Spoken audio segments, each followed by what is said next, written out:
Hello guys, so in the last session we discussed union of two sets. So union of two sets कैसे निकालते हैं, लेकिन उसको represent करने के लिए हम लोगों को ऐसे शेडिंग दिखाना पड़ता है, जो हम लोगों का लास्ट सेशन में डिस्कशन नहीं हुआ था, यानी मैंने इस सेशन के लिए पेंडिंग ही रखा था। इधर भी हमको ये क्या करना होगा, पूरा ऐसा शेडिंग दिखाना होगा, तो विच रिप्रेजेंट्स कि ये दोनों सेट्स और उनका क्या हुआ है, यूनियन ऑफ टू सेट्स ऐसा हुआ है। ओके, सो हम लोग आगे जाते हैं and will discuss intersection of two sets. So intersection में हम लोग क्या करते हैं, हम लोग दोनों सेट्स के क्या लेते हैं, कॉमन एलिमेंट्स जैसा लेते हैं। Okay, so take few examples of this intersection of two sets. Okay, so say set A has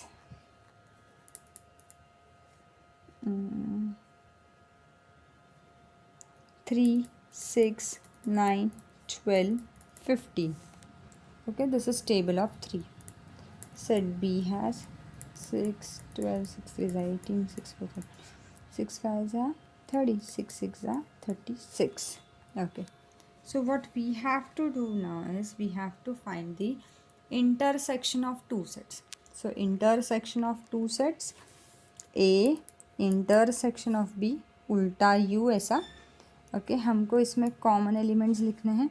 so common elements है 6, फिर कौन सा एलिमेंट है 12, बस उसके अलावा कोई भी कॉमन एलिमेंट है नहीं। इसका रिप्रेजेंटेशन हम लोग 2 सर्कल्स ड्रॉ करेंगे, क्लोज फिगर होनी चाहिए Venn diagram. A B common कौन है, 6 और 12, बचे कौन 3, 9 एंड 15। यहाँ पे कौन कौन बचा, 6 गया 12 गया, 18, 24, 30, 36। So this are remaining element. अब हमको शेडिंग रिप्रेजेंट करना है। सो इंटरसेक्शन में ये इतना वाला ही रीजन क्या होगा, रिप्रेजेंट होगा। यूनियन में क्या होता है, हमारा पूरा का पूरा रिप्रेजेंट होता है, लेकिन इसमें पूरा कुछ रिप्रेजेंट नहीं होने वाला है, इसमें सिर्फ उतना ही रिप्रेजेंट होने वाला है। ओके, सो इंटरसेक्शन यानी हम लोग क्या करते हैं, कॉमन एलिमेंट्स निकालते हैं। अगर हम इन्हीं एग्जाम्पल्स की बात करें तो यहाँ पे इंटरसेक्शन में कॉमन एलिमेंट्स कौन से हैं, 3, 4। सो सिर्फ ये इतना वाला जो रीजन है ये क्या हो जाएगा, इंटरसेक्शन। यहाँ पे इंटरसेक्शन रीजन कौन सा है, 3। सो ये हमारा कौन सा रीजन हो जाएगा, इंटरसेक्शन रीजन, यानी क्या हो जाएंगे, कॉमन एलिमेंट्स जैसे हो जाएंगे। ओके, सो यूनियन हुआ, इंटरसेक्शन हुआ। नेक्स्ट क्या हुआ, डिसजॉइंट सेट्स। डिसजॉइंट सेट्स ऐसे सेट्स हैं जिनमें कुछ भी कॉमन नहीं है। एक सेट है ए, उसमें हैं 2, 4, 6, 8, 10, यानी हम लोग बोल सकते हैं इवन नंबर्स है। बी सेट है जिसमें है 1, 3, 5, 7, 9, ये हो गया। सो एक में इवन है और एक में ऑड नंबर्स है। अगर हमको इसे रिप्रेजेंट करना है, you can see this two sets have nothing in common. So set ए अलग आएगा और सेट बी क्या आएगा, अलग आएगा। सो 2, 4, 6, 8, 10, 1, 3, 5, 7, 9, ये जो है इन्हें हम लोग बोलते हैं डिसजॉइंट सेट्स, यानी इनमें कुछ भी क्या है, कॉमन नहीं है। ओके, जब हमको बताना होता है कि सबसेट है, यानी इसके एलिमेंट्स इसके अंदर है, तो इफ़ यू रिमेंबर हम लोग कैसे ड्रॉ करते हैं, एक छोटा सर्कल और फिर बड़ा सर्कल से एक्स और वाई। सो एक्स के सारे एलिमेंट्स किसके अंदर है, वाई के अंदर है। सो ये हो जाता है subset relation in a Venn diagram. क्या हो जाता है, subset relation in a Venn diagram. इसका मतलब एक्स के सारे एलिमेंट्स किसके अंदर है, वाई, और you can say X is subset of क्या है, Y. X is subset of Y. So ये यूनियन इंटरसेक्शन हम लोगों को क्या क्या देखना था, हाँ, यूनिवर्सल भी सो यूनियन देखा, इंटरसेक्शन देखा, डिसजॉइंट देखा और क्या देखा, सबसेट देखा। अब number of elements in a set, number of elements in a set, n of a union b is equal to n of a plus n of b minus n of a intersection b। n of का मतलब क्या है, उसमें वो elements क्या करने हैं, count करने हैं, उसमें वो एलिमेंट्स क्या करने हैं, काउंट करने हैं। सो यूनियन में कितने एलिमेंट्स हैं, इंटरसेक्शन में कितने एलिमेंट्स, ये सिर्फ हमको क्या करना है, एलिमेंट्स काउंट करना है, बाकी कुछ भी नहीं करना। सॉरी, आ जाते हैं हम लोग प्रॉब्लम से थोड़ा सा सॉल्व करते हैं जिसमें सभी रिविजन हो जाएगा। एम है, एन है, इंटरसेक्शन ढूंढना है। सो इनमें कुछ भी इंटरसेक्शन है कॉमन है क्या? नहीं, तो इनका इंटरसेक्शन क्या हो जाएगा? 5 ऐसा हो जाएगा. Okay. P is a set of x is an odd natural number 1 less than x less than 5. Odd natural number यानी क्या आएगा? 1 3 5 7 वैसा. सो अभी हमको यहाँ पे कंडीशन देखो कैसे है. 1 से बड़ा, और 1 से बड़ा यानी क्या आएगा? 3. और क्या आएगा? कहाँ तक जाना है? 5 तक. सो क्या क्या आएगा? 3 और क्या आएगा? 5. सो 3 और क्या आएगा? 5. अब ये डॉट डॉट डॉट लेकिन एंड कंडीशन आई है, तो इसे कौन सा टाइप का सेट बोलते हैं? फाइनाइट. एम यूनियन एन 1 2 3 4 5 6 है. एम में क्या है? 1 2 4. सो 1 2 4. तो एन में हमको क्या लगेगा? 3 5 और 6 ये कम से कम लगेंगे. इसके अलावा जो भी होगा वो चलेगा. तो वो कौन सा आएगा? सेट बी सेट ऐसा हो जाएगा. Okay, I hope you are getting the things. So ऐसा है. ये आप लोगों को आ जाएगा. आप लोगों के पेपर में ये ऐसे टाइप के क्वेश्चंस आएंगे ही आएंगे, ये ऐसे वाले वगैरह. So P subset of M, then which of the following set represent P intersection P union. अब ठीक से ध्यान दो, P यूनियन M. ओके, और यहाँ पे क्या बोला है? P किसका सबसेट है? M का. सो P यूनियन M का आंसर क्या आएगा? M आएगा. ओके, क्योंकि P के सारे एलिमेंट्स किस में प्रेजेंट है? M में. और P इंटरसेक्शन M यानी P और M के इंटरसेक्शन. तो P और M, P तो किसका सबसेट है? M का है. P के सारे एलिमेंट्स किस में प्रेजेंट है? M में. तो इसका आंसर क्या आएगा? P. ये हम लोगों ने एग्जाम्पल के साथ सॉल्व किया हुआ है.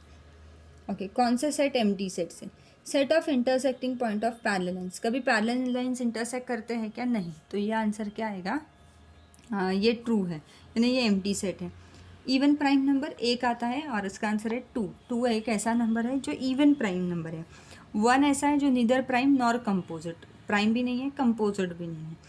ये जो होता है ना 4 8 12 जिनके यू से दूसरे टेबल्स में आते हैं, तो उन्हें वो प्राइम नहीं है, तो उन्हें क्या कहा जाता है? कंपोजिट कहा जाता है. Month of English calendar having less than 30 days. So less than 30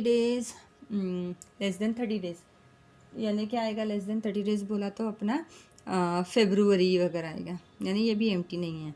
और ये -1 to 1, -1 से बड़ा और 1 से छोटा, तो आंसर क्या आएगा? 0. So even this is not empty set. Okay, अभी ये टाइप के तो आपको आएंगे ही आएंगे. ओके, ये वाला टाइप एक सॉल्व कर लेते हैं वापस. सो उन्होंने वेन डाइग्राम दिया है हमको, ए यूनियन बी, ये सब ढूंढने को बोला है. Okay, let's get started. अब ये डायग्राम दिया, इस डायग्राम को ठीक से देखो और इसमें मुझे ए के एलिमेंट्स बता. ए में क्या आएगा? X Y Z M N. ये सारे किस में आएंगे? सब ए में. नाउ बी में क्या क्या आएगा बताओ? M N P Q R. Correct. We are going question wise. A union B, A के एलिमेंट्स और बी के एलिमेंट्स सारे लेने, but 1 elements only 1. X Y Z M N P Q R. X Y Z M N P Q R the elements of A union B. U is universal set. So लेते हैं universal. क्या क्या आएगा? X Y Z M N P Q R, और क्या आ जाएगा? S and T. X Y Z M N P Q R, और क्या आ जाएगा? एस और टी. ये यूनिवर्सल सेट में आ जाएगा. A complement. What is A complement? Complement of a set. तो सबसे पहले ए में क्या क्या था अपना? X Y Z M and N. B में क्या था? M N P Q R. U में क्या था? X Y Z M N P Q R S T. Right. अब हमको क्या ढूंढना है? ए डैश ढूंढना है. ए डैश का मतलब ए के सब यूनिवर्सल सेट में से कट कर दो. X Y Z M N cut कर दो, तो बचा क्या अपने पास? P Q R S T. B complement M N P Q R cut कर दो. X Y Z S T. A union B complement. For this, first we need to find A union B. X, Y, Z, M, N, P, Q, R. ये हो गया A union, सारे elements ले लिए। तो बचा क्या इसके कॉम्प्लीमेंट में, क्या बचा, एस टी, क्या बचा, एस टी। ओके, सो ये बचा, ये किस में आ गया, कॉम्प्लीमेंट। सो कोई भी चीज़ का कॉम्प्लीमेंट ढूंढने को बोले तो उसे हमको क्या करना होगा, यूनिवर्सल सेट में से कट करना होगा। ओके, एक और सम करते हैं नंबर ऑफ एलिमेंट के इसके ऊपर। सो सम लेते हैं प्रॉब्लम सेट में से ही, किया हुआ है हमने, तो भी हम लोग प्रैक्टिस के लिए ले रहे, रिविजन है। N of A is equal to 20 है, n of B is 28, n of A union B is 36, A intersection B कितना होगा। So formula n of A union B is equal to n of A plus n of B minus n of A intersection B. 20 plus 28 minus 36, 48 minus 36। So answer कितना बचा, 12। Okay, ये ऐसे type के भी sums आपको paper में आने वाले हैं अभी के। ओके, तो ये आपको सॉल्व करने को आएंगे। एक और लेते हैं ऐसा ही।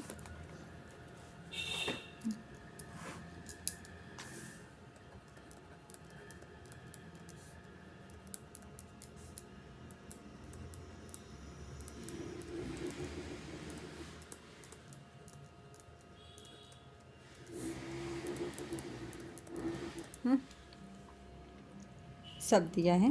सो formula n of A union B is equal to n of A plus n of B minus n of A intersection B.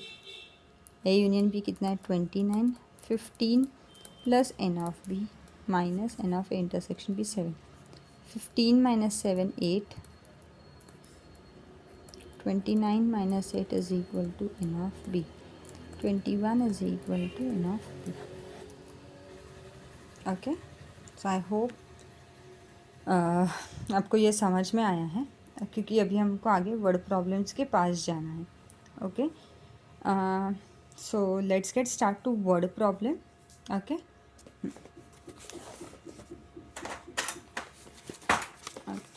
So question ऐसा था, इन अ हॉस्टल, एक्सरसाइज का ही क्वेश्चन है।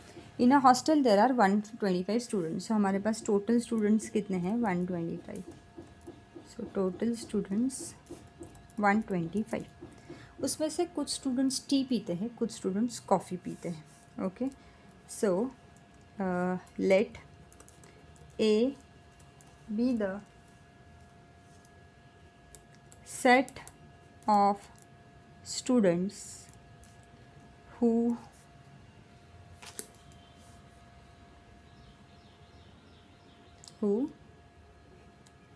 drink tea. Let B be the set of students who drink coffee. So N of A कितना हो जाएगा हमारे पास, 80। N of B कितना हो जाएगा, 60। हमको ऐसे स्टूडेंट्स ढूंढने हैं जो चाय भी नहीं पीते, कॉफ़ी भी नहीं पीते। ओके, सो पहले हम लोग ऐसे स्टूडेंट्स ढूंढेंगे जो चाय भी पीते हैं, कॉफ़ी भी पीते हैं। जो दोनों चीज़ें पीते हैं वो कौन से वाले सेक्शन में आएंगे, इंटरसेक्शन वाले। Okay, so N of A union B is equal to n of A plus n of B minus n of A intersection B। 80 plus 60। अच्छा, उन्होंने दिया हुआ ये कि 20 स्टूडेंट्स दोनों पीते हैं। सो दोनों पीते हैं वो कौन से सेक्शन में आ जाएंगे, इंटरसेक्शन में आ जाएंगे। -20, 140 माइनस 20 यानी आंसर कितना आएगा, 120। सो 120 स्टूडेंट्स ऐसे हैं जो इधर चाय पीते हैं, कॉफ़ी पीते हैं या दोनों कंज्यूम करते हैं। तो टोटल अमाउंट ऑफ स्टूडेंट्स कितने हैं, 125। 125 में से 120 स्टूडेंट्स तो ऐसे हैं, तो बच्चे कितने स्टूडेंट्स, 5 स्टूडेंट्स। 5 स्टूडेंट्स ऐसे हैं जो क्या करते हैं, चाय भी नहीं पीते और क्या करते हैं, कॉफ़ी भी नहीं पीते। ओके, सो 5 students neither drink tea nor क्या आएगा, कॉफ़ी। ओके, समझ में आया। एक और वर्ड प्रॉब्लम लेते हैं। इन अ कॉम्पिटिटिव एग्ज़ाम वाला एक्सरसाइज का ही है. So in a competitive exam 50 students passed in English. So let A be the set of students who passed in English. B be the set of students who passed in mathematics.